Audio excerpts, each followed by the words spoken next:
this session first. There are going to be about 90 plus participants. We already have 37 up to this point. Welcome, welcome. Okay, I'm just going to start straight away sharing with you what exactly is blended learning, yeah? Okay, to those who have joined or just joined, Assalamualaikum, greetings. I'm Zaleha Abdullah. Please call me Zach. If you want to get in touch with me, perhaps, discuss further on blended learning, feel free to email me at zack@utm.my. Like I've said just now, hi Azalila. Okay, I've mentioned just now, I've prepared the notes. So I've posted in the chat section. Feel free to click on the link and get the notes directly, yeah? Okay, so like I've mentioned, introduction is quite basic. So for those who have implemented blended learning, perhaps this is not the course for you or the talk for you to listen to. Okay, it's important for me to highlight here that we're going to cover this only like 1 hour, I think. Okay? We have less than 1 hour for including Q&A session later. So I won't be able to cover much, right? So I would like to invite all of you to go to this platform called mooc.utm.my. Some of you may have heard of this, okay? Or you can go directly to that link, okay, given here, okay? You will be able to explore further, on blended learning. You get to participate in the activities prepared. So do join us, okay, in mooc.utm.my. There's a lot of free courses. Some courses you have to pay, of course, and especially if you require to get a certificate, okay? Maybe to go through, to participate in the course is free, but when it comes to getting the certificate, you may have to pay a certain amount of money, yeah? Okay, have a look at that. Now, what we're going to cover today, I'm going to be talking about what is blended learning, of course. Okay, there's like a lot of definition on blended learning. Okay, we're going to look at why, okay, blended learning is important, right? Since most of you are academician, I will share also some research findings on blended learning, okay? And we'll then take a look at the framework, the models, okay, which includes high quality blended learning. So I'll be talking about high quality blended learning as well. What are the criteria of high quality blended learning? I'll show you some examples, okay? And finally, I'll give some suggestion on where to start. Okay, this is more of sharing my experience of applying blended learning, okay? Right, now, what is blended learning? Okay, like I said, we don't have much time, less than 1 hour. Therefore, I've prepared this Padlet.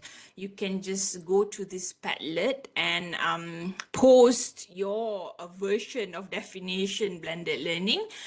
Most of our academician friends already posted something, they post something to do with what they understand, what they mean by blended learning. So have a look at the Padlet there, right? But, okay, when you look at or you Google, watch YouTube, there's a lot of information to do with blended learning, right? A lot there. So if we can summarize, okay, blended learning, okay, the key ingredients to blended learning are face-to-face and online instruction or learning. Okay, let me just state here, there's the word instruction, okay, there, right? Meaning there's involved learning process and approaches to learning. Okay, perhaps those from education line, you may understand this more than the rest. I'll explain further. There must be a technique, a method, for you to apply blended learning. Okay, before we proceed, let's try this out. I didn't use any application. We can just answer directly. You can use the icon underneath, whether you agree. Okay, thumbs up, thumbs down. Okay, let me see how many of you agree to this. A teacher projects her lecture on a digital whiteboard while students take notes on laptop. Okay, do you think this is blended learning? How many thumbs up? Azila thinks yes, it's blended learning. Okay, Dr. Rafida said no, it's not. Interesting. Izzat, you're raising your hand. You want to answer? Sorry, I know. Tak, bukan Izzat. You think it's not blended learning, Izzat? Eh? Yes, I think it's not blended learning. Interesting. What makes you think so? Tak tahu lagi. Okey, tak apa. Oh, ramai juga yang cakap bukan. Terror yang bukan-bukan ni semua dah faham lah Okay, betul. It's actually not blended learning. Okay, tak apa yang answer yes tu fine sebab ramai. Most of us think that blended learning is just to do with combining face-to-face and online teaching and learning. Okay, sebenarnya dia bukan combine tu je, dia ada banyak lagi. Okay, let's have a look at the second question dulu. Okay, how about this? For homework, students watch a lecture on the Malaysia Independence Day, okay, kemerdekaan tu. In class then, students simulate the Japanese invasion of Malaya. So they apply what they have watched earlier from the video prepared by the teacher. So is this blended learning? Let me see hands in the air. Okay, Dr. Rafida, yes, yes, yes. Oh, ramai jawab yes. Shalini said yes as well. Tengku Intan Suraya. Nama macam wawancara. Izian said, oh, most of you actually said yes. Muhammad Irfan also said yes. You're correct. Okay, this is what we call flip technique atau flip classroom. Some of you must heard this. Okay, sebab apa yang telah dipelajari, what they have learned by watching the video just now, or a lecture given by their lecturers, where the lecturer have already recorded her lecture. Okay, dah tengok tu, they go into the classroom and they apply what they have learned. There's interconnecting there. Okay, so when you look at the real definition, okay, there must be both face-to-face, bukan sahaja face-to-face and online learning, but both must interconnect, okay? So, if you look at the definition from depan, Dasar Pembelajaran Negara Malaysia, okay, they said that 30 to 80% learning and teaching must be over internet, intranet. That's the definition. However, they both must be interconnected, Okay, and how to connect them, this is where we're going to use certain teaching and learning approaches, okay? Now, bila bercakap tentang teaching and learning approaches just now, kita kena faham dulu the framework, okay, underpinning blended learning. So, okay, this framework is called TPAC. Okay, so behind TPAC ni, most importantly, lecturers and educators must have these three components in mind. Okay, hi Theo, just join. Okay, can someone be so kind to just post that 3 links just now I've shared? You can share it again with your friends who have just joined this session. There's link to attendance, link to the notes, and so forth. Yeah. Okay, now, the framework underpinning blended learning. Before you start with blended learning, you need to have these 3 components in mind, which are, okay, first, you need to know the medium you're going to use to teach, okay? So let's say, example here, I'm going to teach using Facebook and LMS, okay? There's 2 types of medium there. That's the technology I'm looking at. And then let's say I teach English vocabulary, okay? Let's say that is my content, what I'm going to teach. And finally, I must know what approach I'm going to use, okay? So there's a lot of teaching and learning approaches, perhaps those not in the education line. Let me just share some. We have problem-based learning, project-based learning, case study, and so forth, collaborative learning, a lot. And every of this approach has their own procedure, okay, that you have to follow.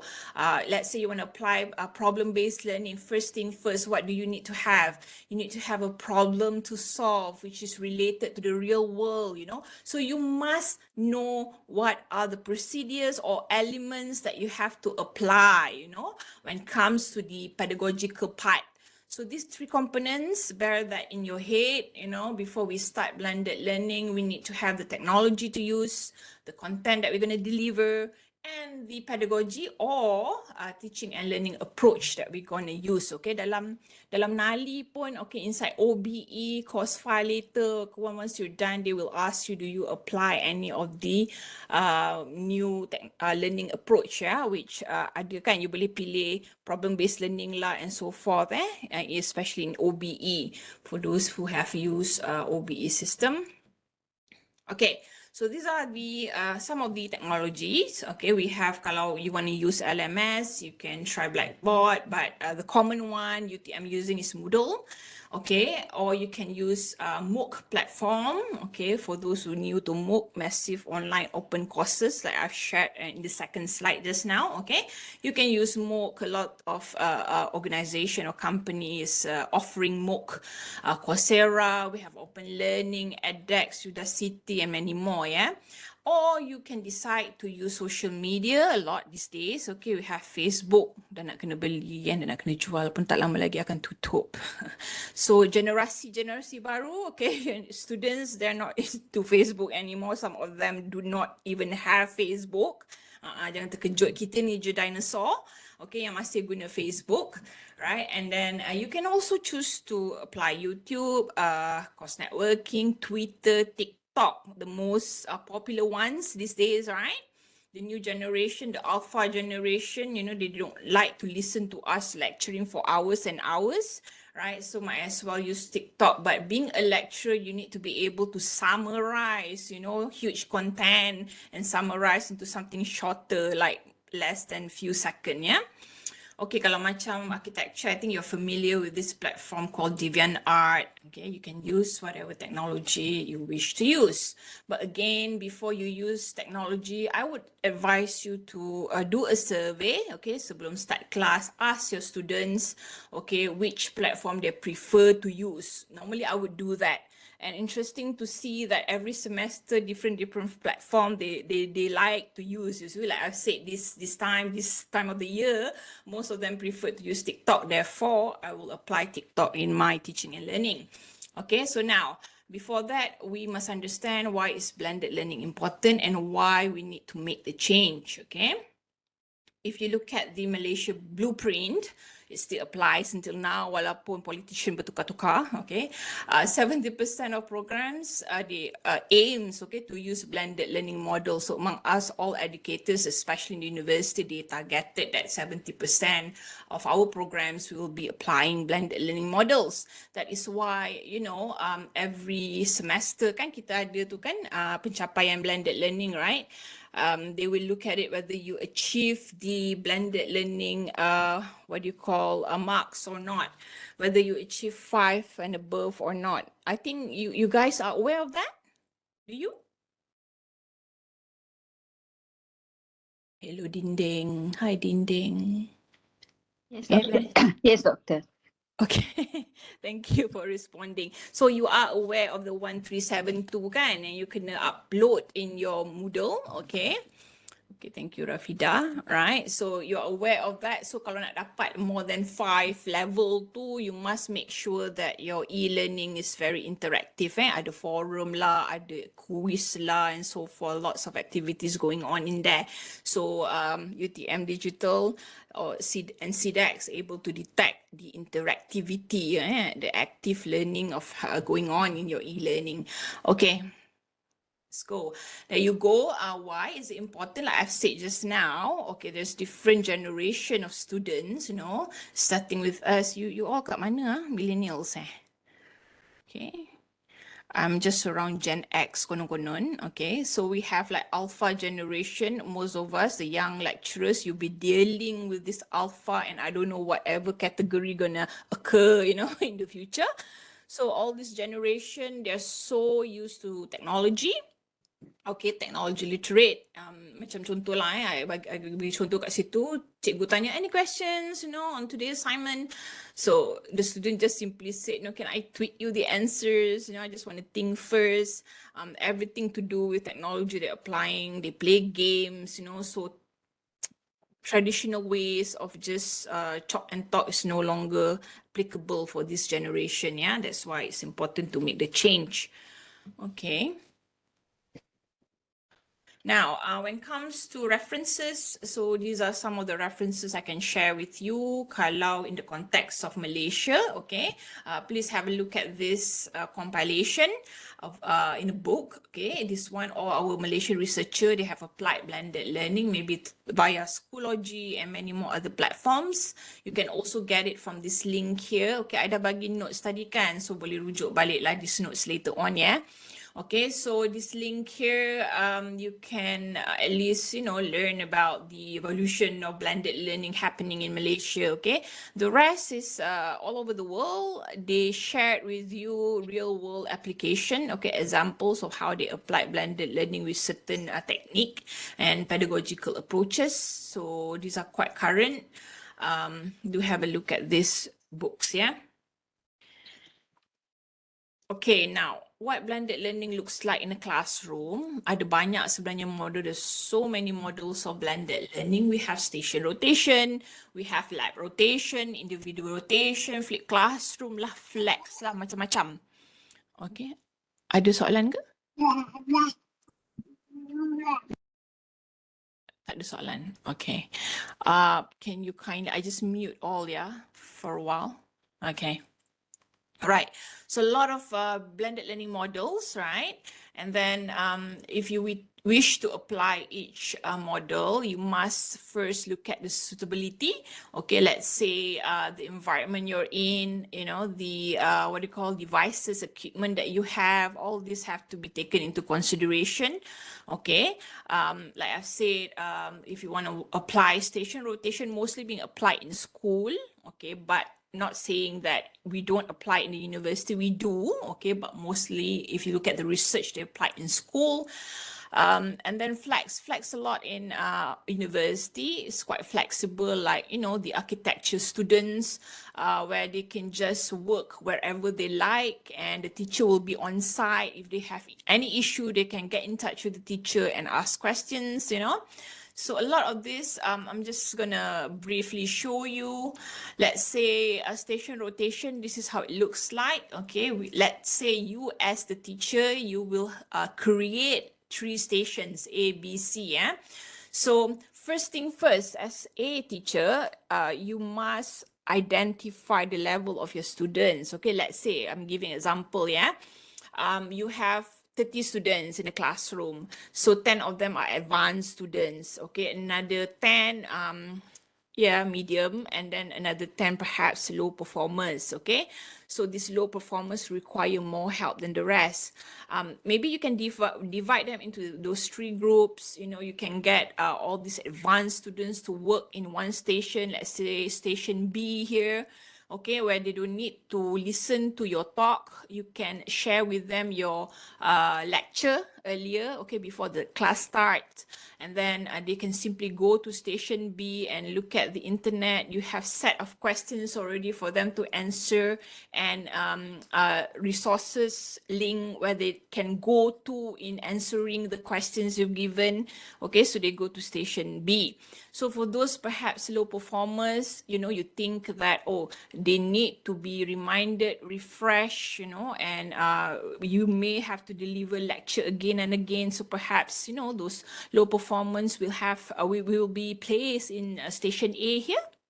Okay, and intermediate, maybe they can discuss with their friends first. You give a set of question, like I said just now. If you want to apply problem-based learning, right, you already have a paper with all the instruction on what are the problems they have to solve. Okay, maybe this is in station C.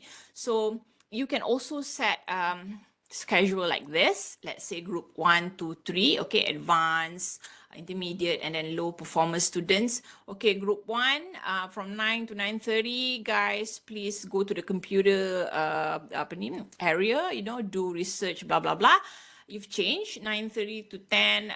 You will ask, the first group to start having discussion with their peers, and finally they can present to you, or they can further ask, critical questions to you around 10 a.m. So this is, you change it, okay, to group 2 and group 3. So this is just an example of schedule where you can apply, okay? Okay, now, when it comes to lab rotation, like lecturer apa engineering, is it? Those who teach in N24, yang big hall tu. Ada ke lecturer di sini yang pernah ajar dekat N24? Was it N24, I think? Ada lecturer di N24? Okay, tak apa. So those, who deal with like large classes, students up to 200 students, perhaps you want to apply this lab rotation, where first you just give lecture to all the students, and then you assign them to go to lab rotation ke, go everywhere lah if they have their own computer.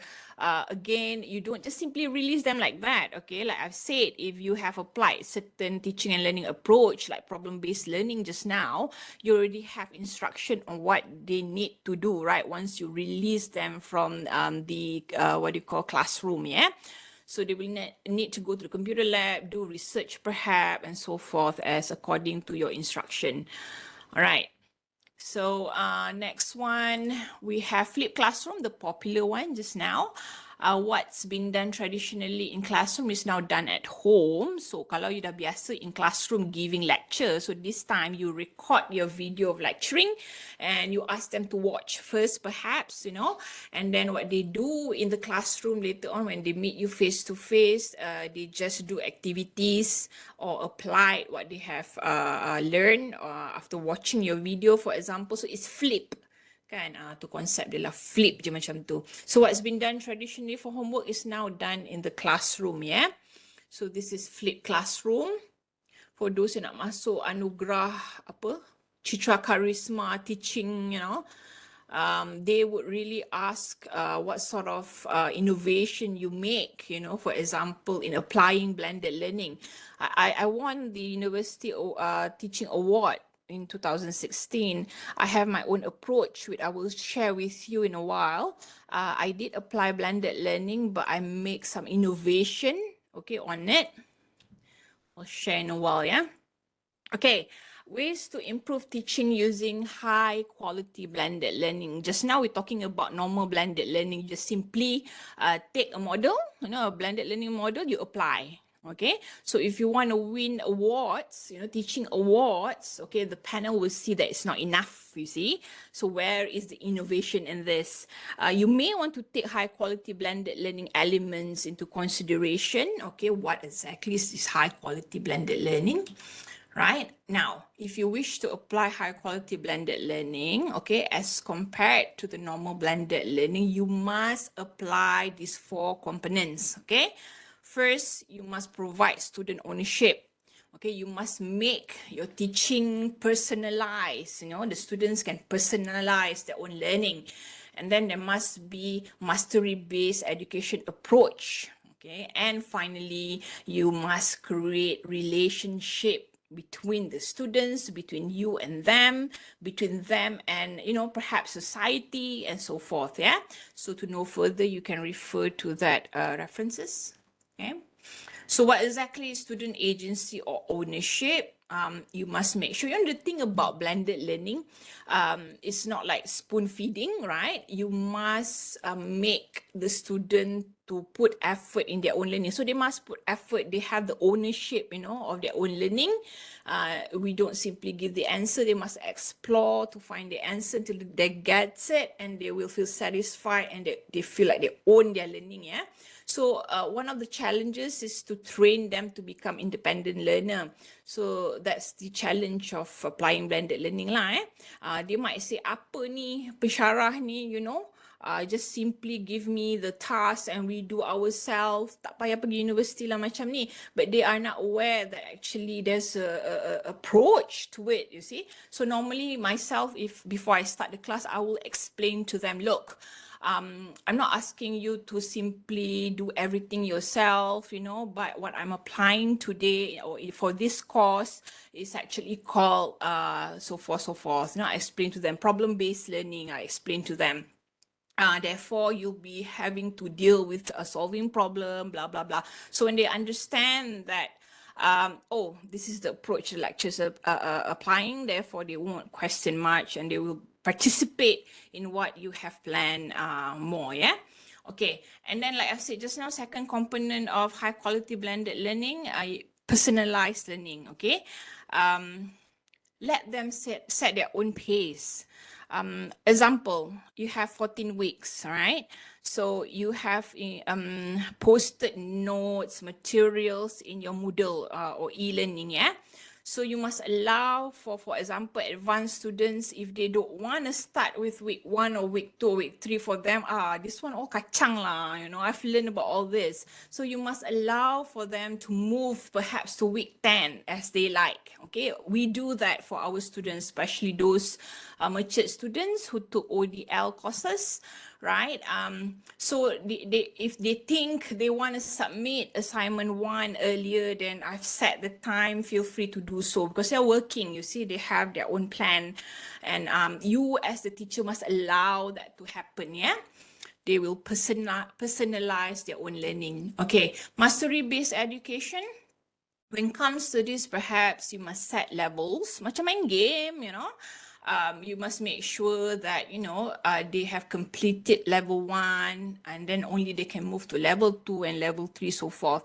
So you will see actually some students will move to level 3 very fast. You know, some may require longer time, but you have a plan for this to happen, yeah? And you want them to really master the knowledge you're delivering. Okay, and finally, you must create, you know, this relationship between students and yourself.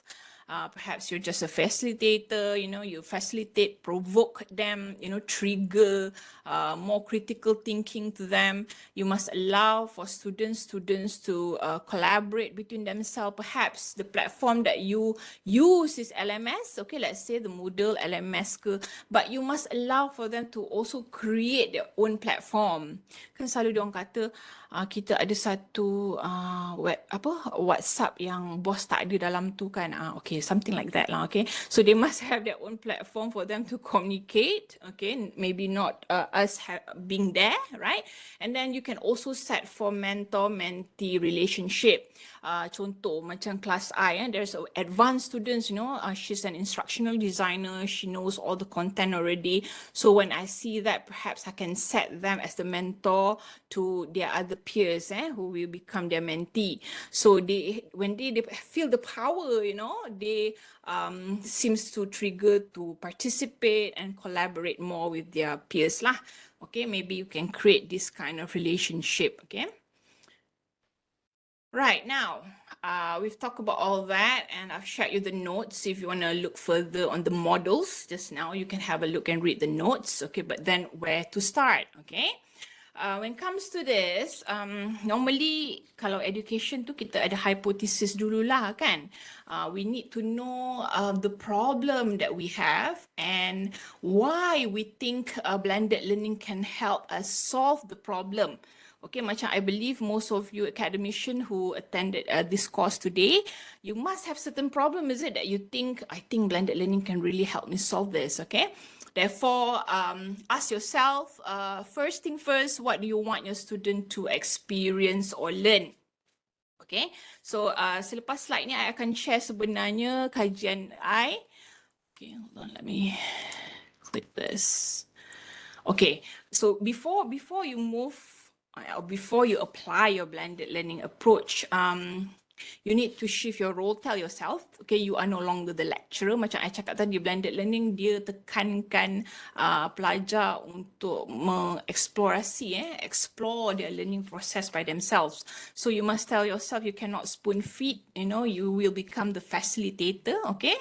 And then you must make sure that, macam I share relationship just now, it cannot be a fixed group. It can be dynamic groups, you assign different tasks for the students, perhaps for group A, different tasks, group B, different tasks, and so forth, that kind of example. And then, okay, like I said, this one also the same, with you being the facilitator, and focus on the content, skills, and mindset. So be aware that they are special in their own way. They don't learn the same way, and so forth. Yeah, thank you for posting, Leah. Okay, now the challenge.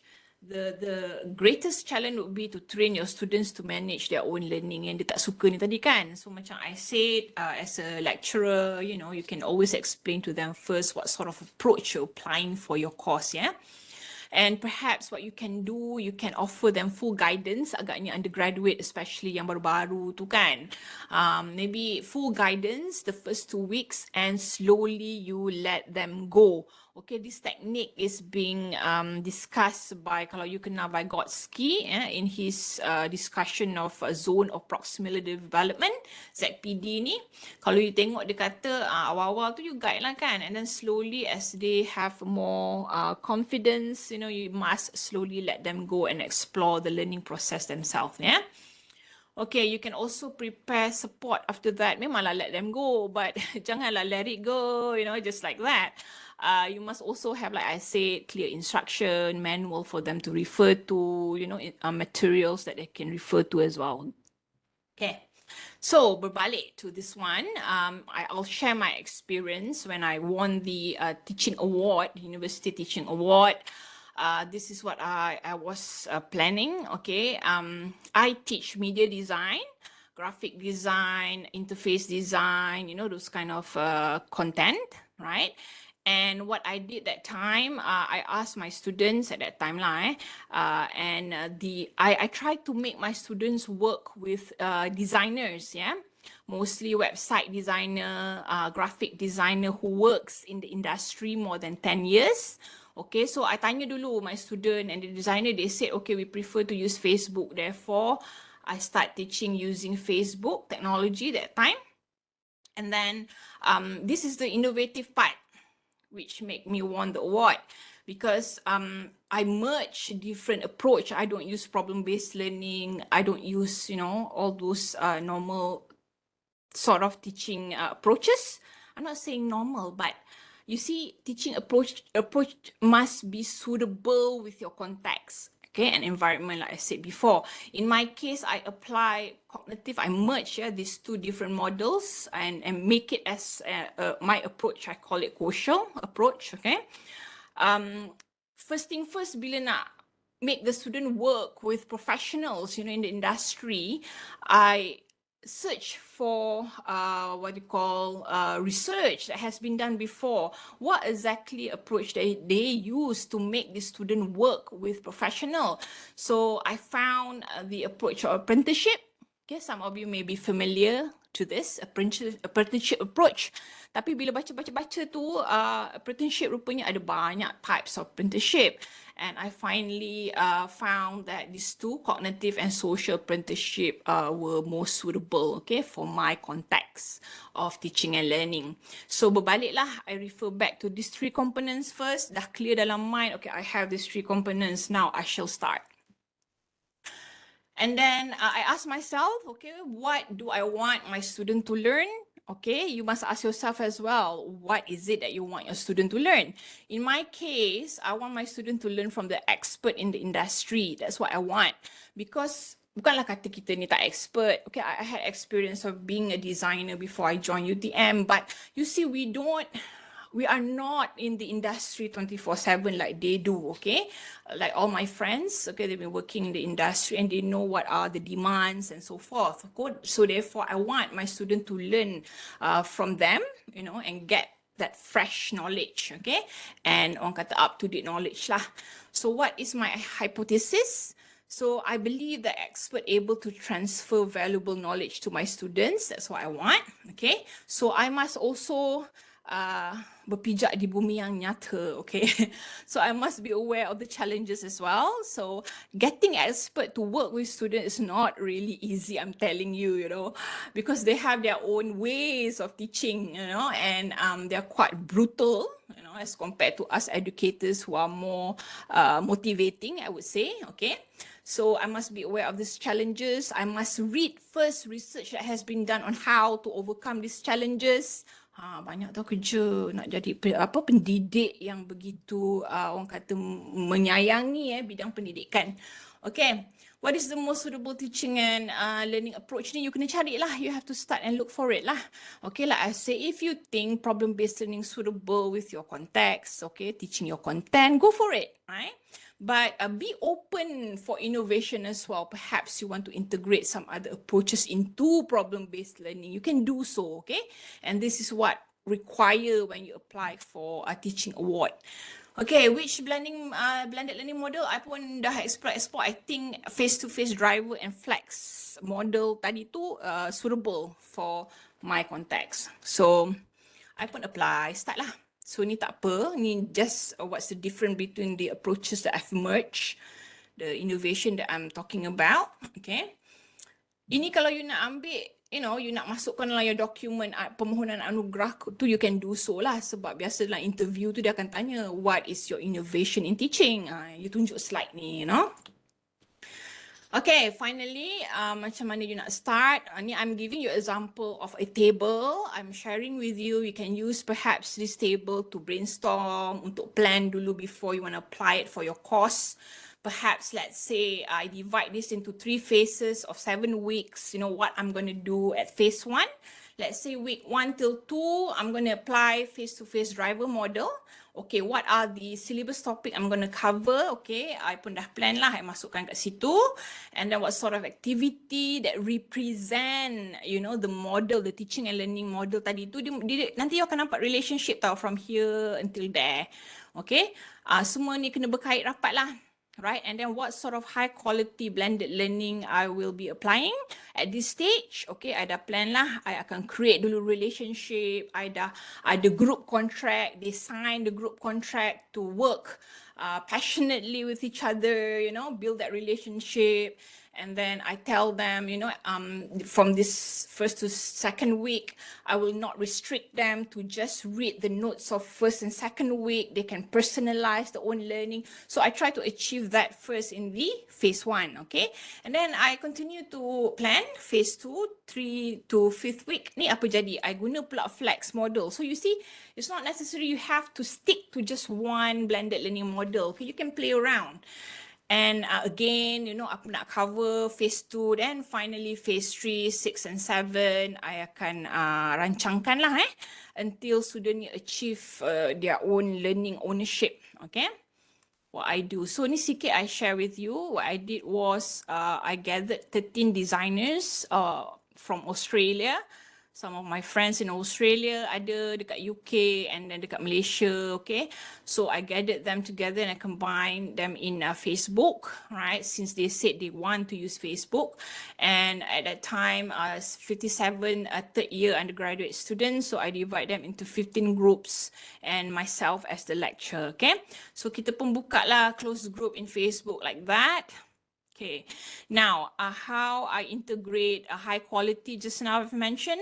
So when it comes to mastery-based education, I make sure that they will produce a design, the first design. Okay, they will receive comments, feedback from all the designers and myself. And they will make further improvements. So level 1 tu dia dah faham agaknya basic principle of design, okay? And then they start to apply. Level 2 pula, they post their improved design, okay? So this is what you call representing master-based education, yeah? So finally, once they have made more improvement and receive more feedback, they will post their final third design. Tu ni mastery-based education lah.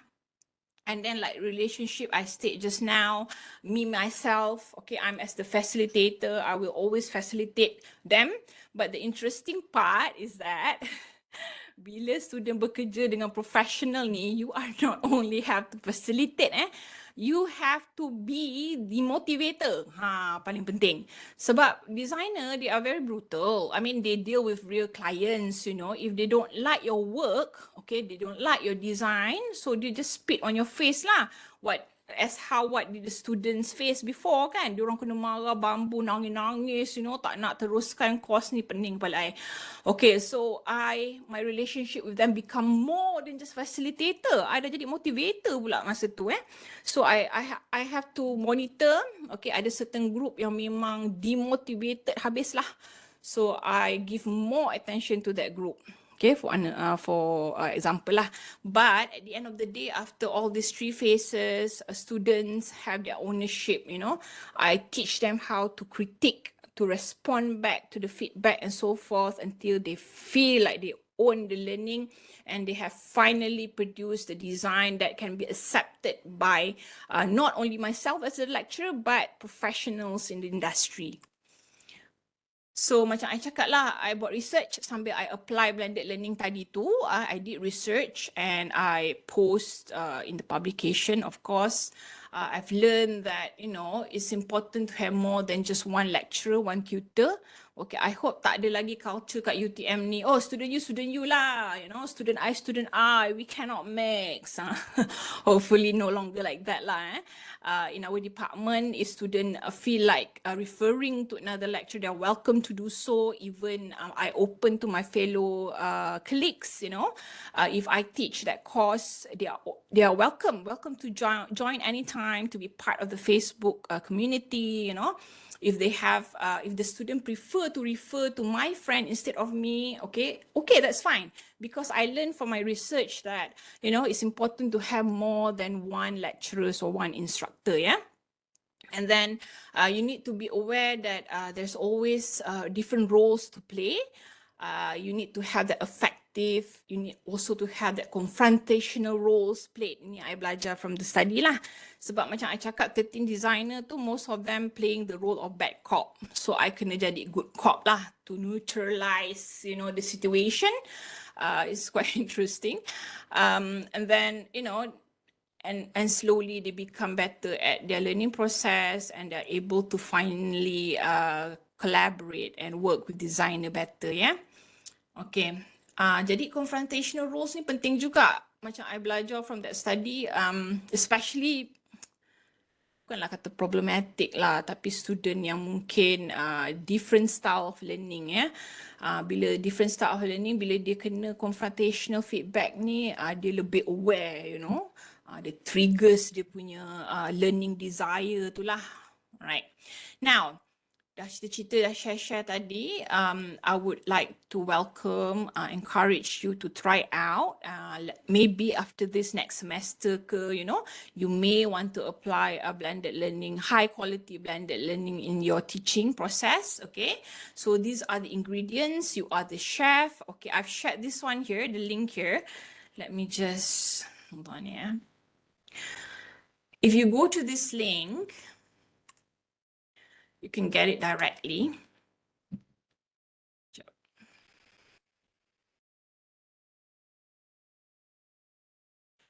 Okay,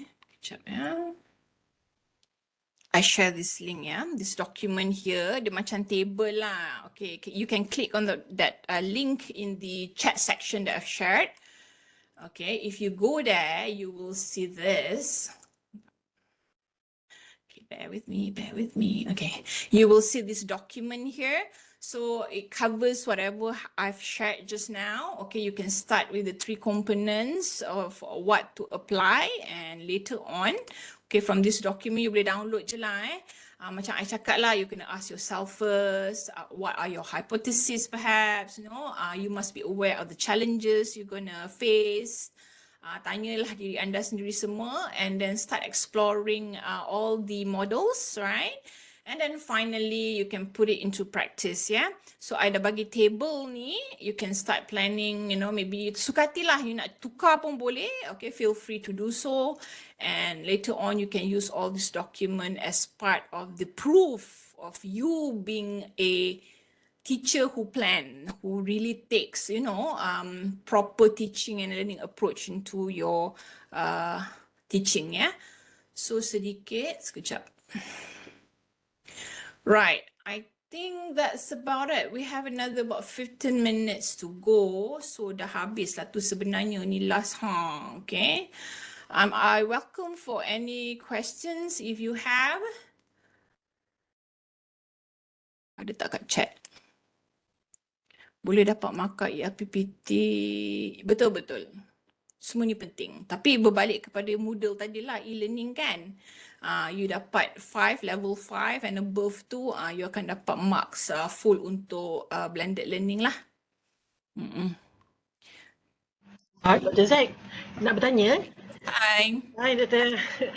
Saya this blended learning kan, pelajar dia banyak belajar independent learning kan, betul tak Dr.? Betul, you encourage them to become independent learner, ya. Itu antara dia punya mission lah. Okey. Kalau macam self-directed learning tu samalah kan dengan konsep blended learning ni Just nak fahamkan dia punya konsep tu sama ke? Blended learning is the approach, the technique. Macam you kena apply, maksudnya kalau you nak apply self-directed sahaja, tak ada kombinasi of online, you can do so kan. Tapi bila you nak pastikan ada teknik blended learning tu, you kena ada online, kena ada face to face syarat dia kan. So tu dia becomes blended. Tapi nak joinkan face to face dengan online tu, apa teaching and learning approach you use? Student yang you kata tadi, student self-directed learning kan? Maybe you gunakan self-directed learning approach. Bila kata self-directed learning tu, lepas you dah bagi online lecture, you minta diorang ni semua pergi explore, buat eksperimen contoh. Okay? Perhaps that is the component of self-directed learning approach kan? So you kena faham lah, dia ada platform dia ada approach dia. Macam tu. Dia ada approach dan juga dia ada platform. Itu dia punya the gist of this thing lah Doktor Ya betul. Faham. Kalau you nak apply self-directed learning tak ada online tu dia tak jadi blended lah. Oh tu macam biasalah, macam face to face biasalah. Right, correct. Pun boleh lagi apply. Terima kasih Dr. Nisrin for such lovely question. Kalau yang lain-lain ala-ala pemalu, bolehlah post di chat ya. Or you can always get in touch with me through my emails like at utm.my. I really hope the table just now will assist you to plan, okay, for your teaching process nantilah. Ada soalan lagi yang lain? Tak ada. Wow. Okay, let me just end this. Harap memahami, so don't forget to click on the link, attendance link just now, okay, and get the notes. Also, if you want to explore further, sebenarnya kalau you join MOOC tu, dah ada semula video-video, I dah publish every topic ada my video, I'll explain to you what to do. So nanti kalau you ikut, you know, the video one by one, I bet by the end of the course, you akan betul-betul memahamilah what exactly is blended learning, ya. Okay. Macam tak ada soalan. Hi Grace. Siapa tanya dulu? Grace post dulu lah Rafida. Okay Grace, please. You have question? How to measure the blended learning? Okay, you see, every university, sebenarnya especially public university, they have agreed in one form of measurement. Okay, macam dekat UTM ni, okay, dan sama juga all the public university, even dasar e-learning negara pun take that measurement, di mana to see whether, you know, our teachers or our educators have applied blended learning or not. We use that concept 1732 kan.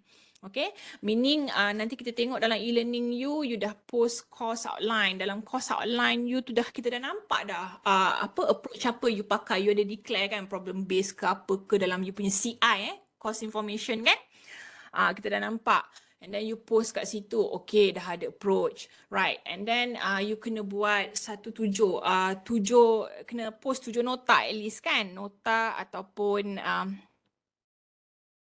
nota ataupun what do you call materials lah yang student boleh rujuk 173 tu activity you dah create kan activity. Bila ada activity dalam Moodle tu kita dah nampak lah macam whatever you've lecture you apply in the activity dan student really explore perhaps the questions that you've given, dah ada activity and all. And finally 2 assessment kan, you buat assessment dalam online dan kita can see also the achievement of the students. So kalau UTM tu kita memang pakai measurement yang blended learning 1732, but I'm sure in years to come they will further improve that measurement.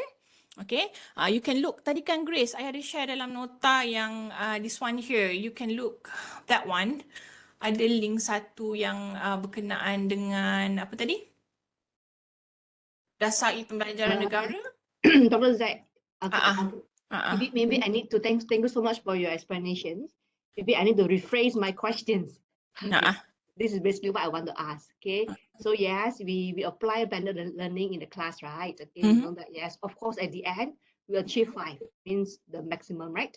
Right. The thing is, how are we going to make sure that students? Yes, we do everything for the students, but in terms of the effectiveness of the learning, some students can pick up very good, but some of them may be less performed. That triggers a huge gap, Right. in amongst of our students in terms of their learning. Right. Do you have any idea for that? Yeah, I understood. Thank you, Grace. Okay. Memang you tengok blended learning yang ada ni yang 1732, okay, with all the measurement is more of quantity, quantitative. We look at the quantity applying, but we also have a quality parts, okay? That's why dalam test kan, kita ada sistem test yang melihat, and then we have CQI, macam you as the lecturer, okay, bila you masuk OBE tu nanti, you have to fill all the requirements kan, and then you have to do CQI, you punya quality assurance tu, you akan buat reflection, right? So what do you learn from this semester?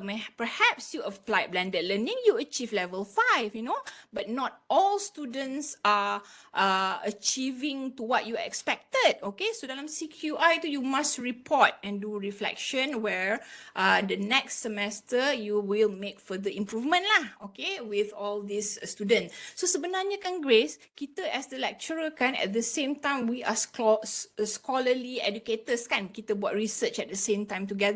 Tapi to answer your question to Grace, the CQI lah, you punya program coordinator really have to look into your CQI. Dia kena summarize, and lagi baik lagi macam I akan pergi jumpa program coordinator tu kan, dia ada presentation kan every time kan, explain to them this is the situation, so all lecturers take note, macam tu. Thank you so much, Dr. Zack, for the explanation. Clear. Thank you for asking, Grace. Yeah, because every time we are facing the same problem. Some students are very excellent, some are less performed. So that's why we need to help them further. Yeah. Macam tadi kan high quality blended learning, I ada point out the relationship part, right? Okay. Okay, macam relationship part tu, tapi you tak boleh simply just letak tau, oh I want all the advanced students to work with the poor performance just like that. No, you need to have a clear learning contract, the poor performers sit together with the high performance students, agree on that contract. And then bila yang poor performer ni tak fulfill the contract, you as the lecturer can use that and take them out from the group, to teach them lah. Okay, that's what I've been doing. You see, so bila dia jadi macam tu, the next semester dia dah lebih aware, you see. So terpaksa guna peer evaluation form. Kind of lah, peer evaluation, you can say contract or whatever, it applies lah. Especially for adult students, surprisingly, ingat dah besar boleh kawan-kawan kan, oh tidak, bergaduh. Yeah, you are right. Ada conflicts lah. I mean, terrible. So that's why the learning contract comes into place lah. Thank you so much, Dr. Zai. I learned something from you. I learned something new from you. Thank you so much. I hope so. That's what my intention is. Ada lagi ke soalannya? Kerana perutku telah berbunyi. Tadi kan, siapa tadi? Siapa Rafida, was it? Can you share the blended learning planning? Oh, in chat. Yeah, Rafida, it's in the notes. If you click on the link, the notes just now, ataupun I copykan lah bagi kat you This one here. Notes. Okay, yang ni you boleh download je. You boleh guna table tu for your planning lah.